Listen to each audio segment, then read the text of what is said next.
Folks, I'm going to try to upload a long video here. It's not very good reception. I'm liable to wear my battery out just trying to get this huge sucker uploaded. So I'm going to talk quickly and get this over quickly. I was able to cure, oh my God, I can't even remember the name of the diagnosis. Oh, geez. My brain is going. I have to admit it. I think that COVID did affect me. I'm working on that. I'm looking that up. By the way, I finished the book on his COVID-19, a bioweapon question mark by Dr. Fleming. I read that thing in about 6 hours, maybe less. So my brain's not doing too badly in some things. But whenever I get under slight amount of pressure, it just craps out. What can I say? So I had an intestinal condition. It was a horrible condition. My relative is damn near in tears because she's in pain because she's got the same damn condition. Well, I got the diagnosis 4 years ago. And because of the other condition I have and the medications that requires, they wanted to do another colonoscopy only 4 years later, not the traditional 5 years later. Now, mind you, I've been taking other things as well. But I decided two things were important. The first is recognizing that death starts in the gut. It starts in the large intestine in particular. So I had to eat for intestinal health. That's very important. So I did the reading, I did the research, I did what I knew it was best, and I added other things to it. And I did that pretty intensely. And so when I went back in for my colonoscopy, I'm going to say it wrong, the scope test, damn it, I came out and they told me I was clear.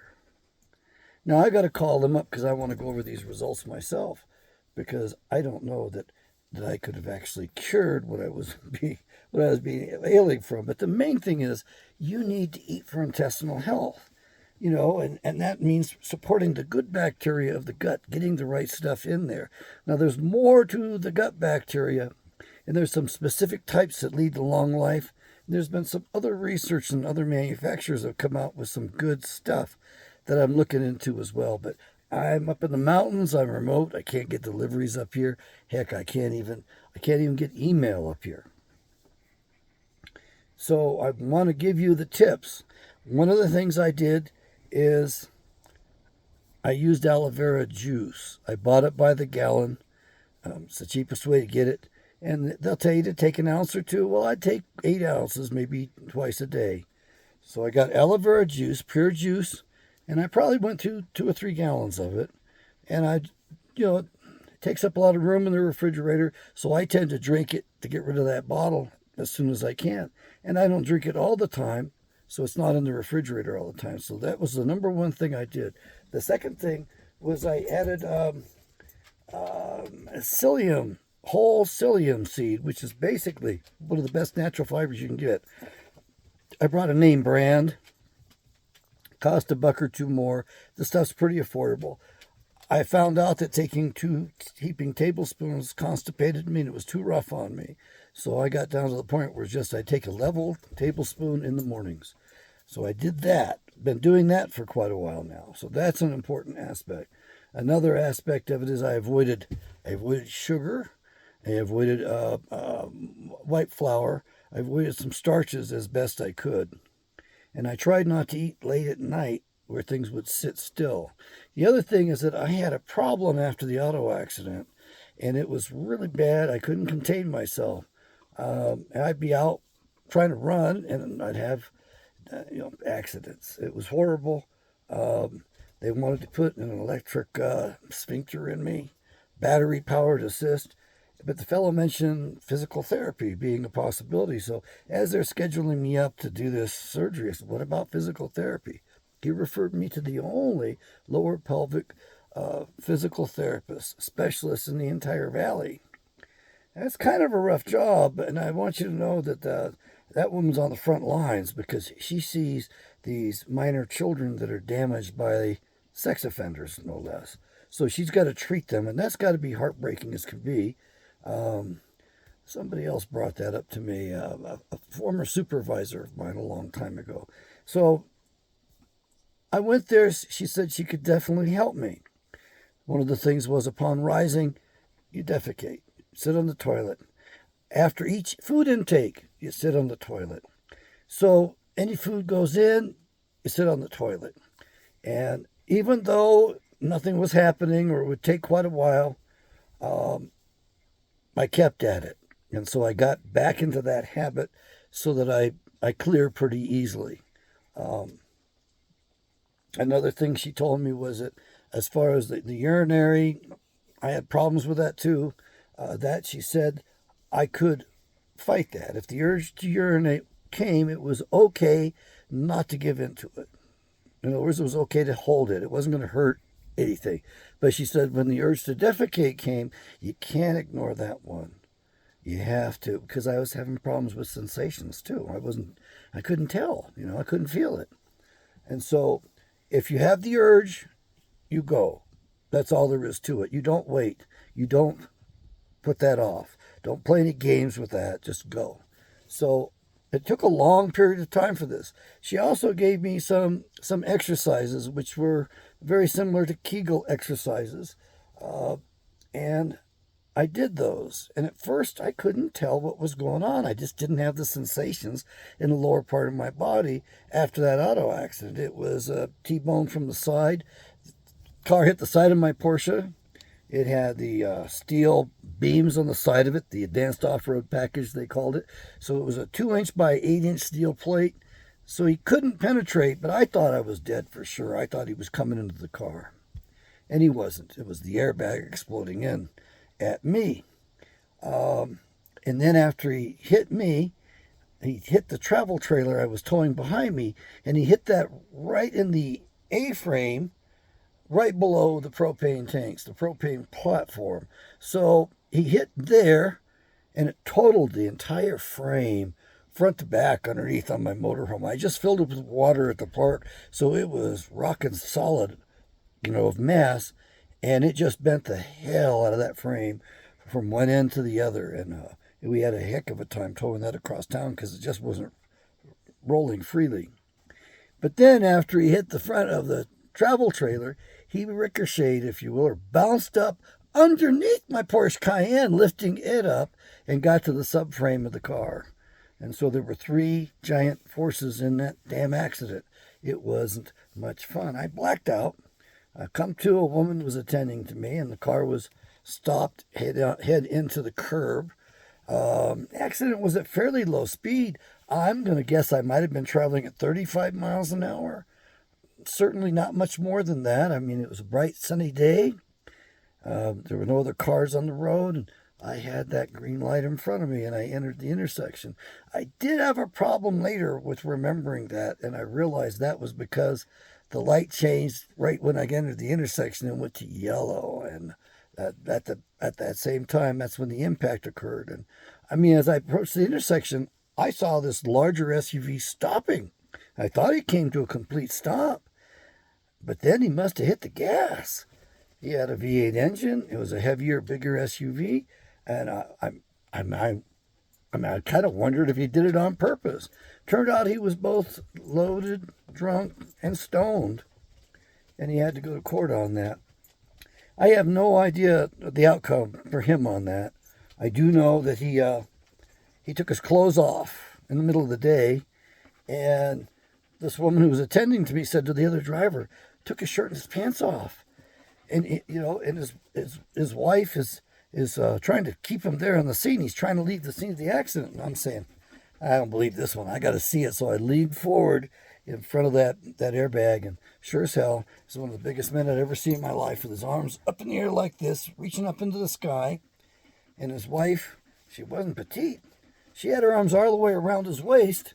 There wasn't any fat on him at all. He was warrior class, maybe 30 years of age. Big dude, big black dude, strong dude, good specimen, except he was out of his mind right then. She had her arms wrapped around him, and so that was basically shielding the frontal area from the rest of us. And she kept him on the scene so he didn't leave. But I did find out in short order, because I sat back. I didn't need to see anymore. I sat back and waited for the ambulance, and the woman told me, oh, the police just tased him. And I'm like, Yeah, we ended up in the same hospital together. Anyway, I was hurt much worse than I ever imagined or anybody else ever imagined. I was told, the adrenaline's running and you're not going to feel these things for sometimes weeks. Well, I ended up having back surgery on the whole thing and I got shafted on the accident. But anyway, diverticulitis is the word I was looking for. Oh my God. I was diagnosed with diverticulitis. I was told no salads for you, no seeds. I mean, it was really a gruesome kind of time for me. It was no fun. Well, here it is 4 years later, and I'm warned this medicine that you're on, this treatment, we need you to have the colon checked out because we want to make sure you're not growing anything in there that doesn't belong there. And I also just happened to have started methanol blue. A friend of mine told me about it and that it was being used in several things. And it looks like it really has been used for a lot of things. This is the same blue that's in the Bible, by the way, the same dye that they used back then. It's been used to contrast tissues for studies and all that. So I was taking that as well. And then I was also doing kefir. Kefir means comfort. It is a really strong bacterial, healthy bacteria, mind you, dairy product. I do the whole one. I don't do the low-fat stuff. I don't believe in it. I think it's very bad for you. I think when you have a partially or a homogenated product, that it breaks up the fatty acid chain and your body doesn't recognize it, doesn't know how to digest it, doesn't know what to do with it. And I believe that stuff can get into if you have leaky gut in particular, it can get into the bloodstream and it can scrape the blood vessel walls, leaving pockets which attract calcium. Jamie just sent me a reply. Yes, Jamie, really. I'm not happy with you. You destroyed what was once a great club. Okay, back to the thing. Then I read fermented foods. Well, sauerkraut. I get organic sauerkraut, and it's a bit of a chore to eat it. I'm not really fond of it, but I also get into the pickles and into olives, into other fermented things. So, another thing I was told was artichoke hearts were listed as a good food for colon health. So I went and spent $30, and I like the marinated ones in particular. So I recommend those. Now there's one other thing which I highly recommend, and that's flaxseed. And so I have a coffee grinder. It's a mechanical one, and I use it for coffee beans, but I also can grind my flaxseed in it, so it's fresh. And I bought a good high quality flaxseed, a sprouting quality organic flaxseed, and about a tablespoon of that ground up a day. It gives you a medium which allows more varieties of gut flora, healthy gut flora to flourish, to grow and to be there. So that was another thing that I did. Anyway, Jamie's flaming me. I really upset him. Great. You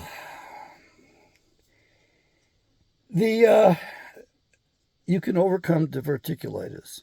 If you have a diagnosis of diverticulitis, forget about salads, forget about seeds. Seeds are really irritating. I've gotten to the point now where I'm doing seeds, pumpkin seeds, couple heaping tablespoons in the mornings.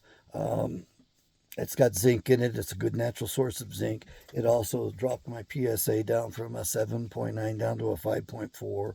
So that's helped with that health as well.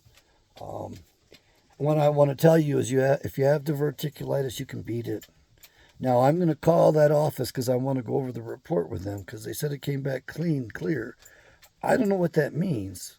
I know I'm eating salads, no problem.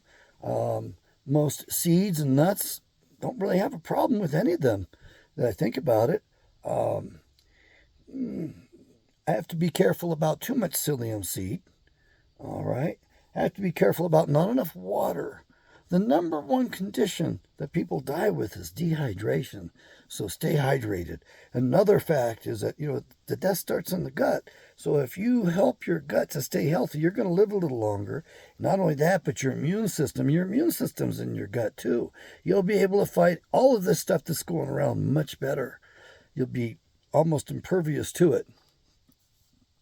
So, I wish it'd stop texting me. I don't need the interruptions anymore. I don't want to talk to them again.